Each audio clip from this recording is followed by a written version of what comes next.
What have you experienced in the last few weeks living here? We have been indoors the whole of last week.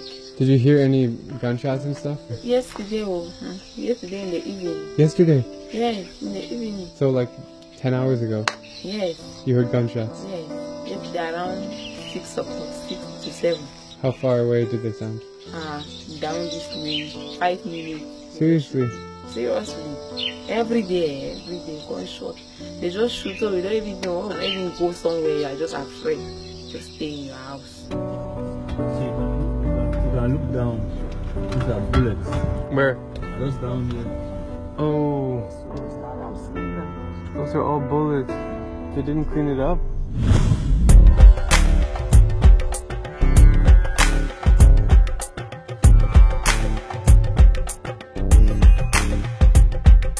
Hello and bonjour from the Central African nation of Cameroon. I'm not as happy as usual because this is not a happy video. It's about a growing civil war that's practically going unnoticed by the outside world. You see, Cameroon has both English and French-speaking regions, kind of like Canada. But here, the English speakers make up just 1/5 of the population living in the western part bordering Nigeria. This linguistic and cultural divide has caused tension where the English speakers, known as Anglophones, want equal rights as the French. There have always been the complaint and cry of marginalization, the wrong ways, the embezzlement, the unfairness of governance and many other things. It all started with the protest of teachers who complained about the system of the Anglophone or the English education which was being changed or which they thought was tempered with. Then followed the lawyers who complained about the common law system, and it boiled to what we are facing today. In recent months, the tension has erupted into the brink of a civil war.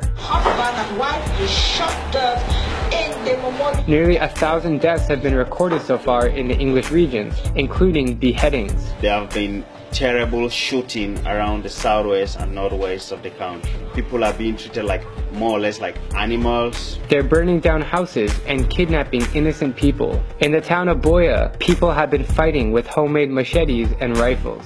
Good morning guys, we have woken up at 5:30 a.m. to drive from Douala to Boya, which is in the English-speaking part of Cameroon and the center of the conflict, the recent civil war that's been happening. I'm actually quite nervous right now to go down there, but let's see. Right now I'm at a little private house, but we drove through mile 16, which is where a lot of the battle was recently fought, like weeks ago or days ago, and we saw bullets sprayed on the ground, cars that were burnt and flipped over. It's kind of a ghost town. Everything is completely dead.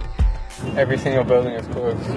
Everything. Hotels, restaurants, offices, schools. There's no people. It's Tuesday morning, so the city should be thriving, but nobody's around and it's really quite eerie and scary. There's police patrolling on every single corner with huge guns, and it's just a wild experience. Some 30,000 Anglophones have fled to Nigeria, and over 150,000 others have escaped to safer parts of the country, such as Douala and Yaoundé. And in the middle of all this chaos, today is October 7th, the presidential election day. The current president, Paul Biya, is one of the world's longest serving and oldest leaders at 85. It doesn't seem like he has any competition because all the street signs are of his face.